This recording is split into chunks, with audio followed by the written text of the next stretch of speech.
Hi friends, welcome back to Carlos M Kitchen. The squash made that way is called pescozones in Nicaragua. So here I have a Mexican squash. We don't have Nicaraguan squash here. So I'm going to remove both ends just like you would a zucchini. Then I'm cutting them into thick rounds. In each round, I'm gonna cut it like a slider without going all the way through. At that point, I am microwaving it for 4 minutes. That's not going to fully cook them. They will finish cooking in a frying pan. Meanwhile, come some slices of melting cheese. Mozzarella or Oaxaca cheese or cheeses are good options.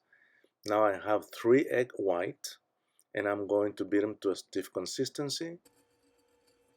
When I get the squash, when I got the squash out of the microwave, I dry them up with a paper towel and put the cheese in the middle to make little sliders.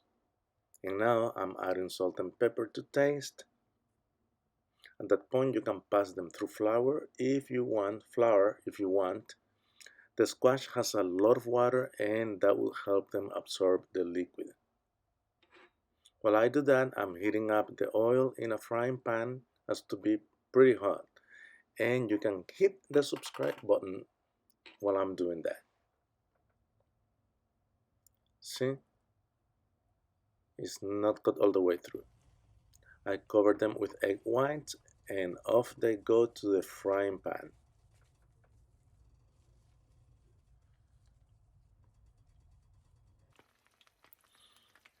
Don't touch them until they're golden brown. That's gonna take about 4 minutes. Then turn them over. You can eat them with rice and beans and some protein or just by themselves with that Chile Ancho sauce. The recipe is on the right of your screen. Hope you enjoy it and I will see you in the next video. Chaito. See, it's super simple. Bye.